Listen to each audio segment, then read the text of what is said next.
is Dorney Park going to finally get a new roller coaster? From what I'm hearing, this project is 100% real and is not the rumored Gravity Group wooden shuttle coaster. So this is actually happening, and you're about to hear about 4 coaster types that fit the description and would make a ton of sense for Dorney Park. Also, later in the video, how does this news affect the rest of the chain when it comes to potential new coasters in 2024? According to the South Whitehall Township, Dorney Park will feature an application called Dorney Park Project 2024-Major Plan 2023-101. And what we know is this: the park is planning to construct a new 161-foot tall attraction on the site of the former Stinger roller coaster. Now you might just think that they could be adding a new tower ride of some kind, but the good news is they are not, because they go on to state in this application that they're going to construct this new attraction on a 2.7 acre portion of the parcel. And as you can see, Dorney Park offers a ton of room around the old Stinger plot of land. So it's going to be very interesting to see what type of layout the park will come up with for their next major attraction. With Wildcat's Revenge opening just 70 some miles away, Dorney had to have been feeling the pressure. Another wild fact about Project 2024 is that this will be the first non-relocated coaster coming to the park since they added their B&M floorless Hydra the Revenge in 2005. So Dorney is past due for something new, and I believe that COVID really shifted things around for Dorney, but honestly for the better, because it looks like Possessed is staying, and that's great news. And instead of a Gravity Group shuttle coaster, the park is now going to be getting a much larger steel coaster. But the big question is, what type of coaster? And honestly, you can do a lot with 161 feet. And I created a video that I released in November of last year with my predictions for Dorney Park. And in that video, I stated that 2024 will most likely be the year that we can expect a new coaster. And obviously, there are a ton of different coaster types out there that would fit this description. And before I share with you my predictions, a huge shout out goes to Dorney Park's social media team. They are one of the best in the business, and if you don't know, just about a year ago, Dorney Park got a new GM, Jessica Naderman, who's been with the company for a very long time. And she was actually one of the area supervisors at Kings Island when I worked there in 2004. But I think she was moved to Dorney specifically to oversee this project.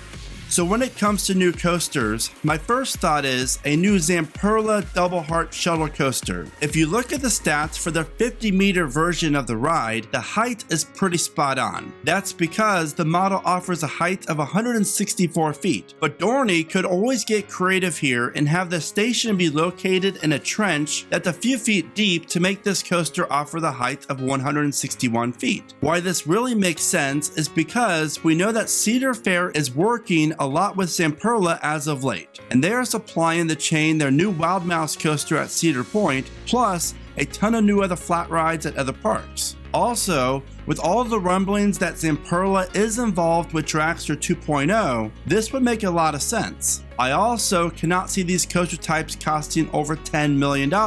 So for Cedar Fair, this move might be a no-brainer. They can also add a very tall, intimidating coaster that is located on the lower portion of the park without spending a huge price tag on it. But would Dorney really want another shuttle coaster? I personally hope they do not go this route, but I don't think the park really cares about that type of stuff. Because after all, a new coaster is a new coaster. And while capacity is a concern with this model, Cedar Fair could opt to add a second train to double it by adding a turntable switch track. Another coaster type that I could see coming, and I ask that you at least hear me out with this, but what about a new Intamin? What if Cedar Fair was hesitant about having Intamin work on Dragster, and to finalize the deal, Intamin made a deal with Cedar Fair to include another coaster at a discounted rate in the agreement? Because we have yet to see a park out there announce a Intamin Vertical LSM coaster or a Intamin Vertical Launch coaster. So this is a win-win for Dorney and Intamin, because Intamin would get one of these coasters built. And honestly, both of these models would be a very good fit for Dorney and bring the park another new launch coaster. The Intamin LSM coaster is a compact ride that offers a height of 141 feet, but I am sure that Intamin could customize this layout to any desirable height that a park would want. Not only do these coasters look like a ton of fun, they are visually appealing. But the more intriguing coaster that Intamin could offer is their all-new vertical launch coaster. This type of ride would be huge for marketing purposes. Coming to Dorney Park in 2024 is the world's tallest and fastest vertical launch coaster. This type of ride would create a buzz around Dorney and would bring in people all around the world to come check it out. Where I lie with this project is on what Dorney wants this coaster to be. Is the purpose of it just to add a new coaster to say they added a new one? If so, then I think the Zamperla Double Heart or Intamin LSM coaster would be the way the park would go. But if Dorney is serious about stealing some people away from other competitors like Great Adventure and Hershey Park, then a custom designed vertical launch coaster would be a much larger draw for the park.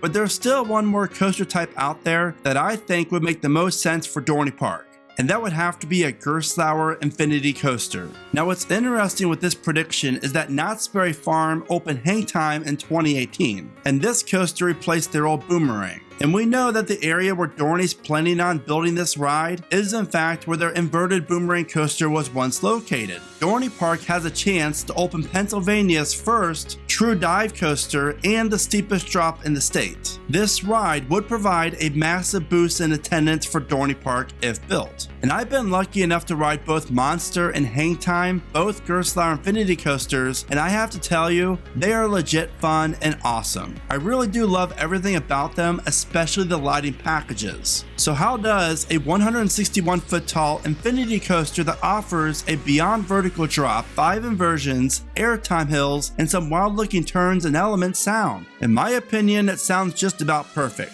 But the even bigger question that we are all left with now is, how many coasters is Cedar Fair planning on adding in 2024? We already know that Cedar Point's Dragster will open next year, and now Dorney's coaster. I do not see Cedar Fair adding more than 3 major coasters in 1 year, so soon after the pandemic.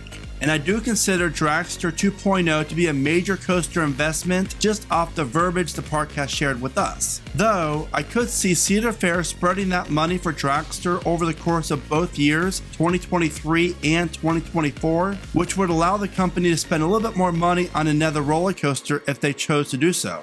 So does this mean that Kings Island, Carowinds, Knott's Berry Farm, Kings Dominion, and Canada's Wonderland might have to wait for 2025 for a new coaster? I really feel like Valley Fair is next in line for the smaller Cedar Fair parks, so 2024 could be their year as well. What do you think? Also, what type of coaster do you predict that Dorney's going to be adding in 2024? And will we see another Cedar Fair park announce a new coaster later this summer for next year? Be sure to let me know all your thoughts in the comments. And as always, thank you so much for watching. Remember to smile today, think positive, and keep riding coasters.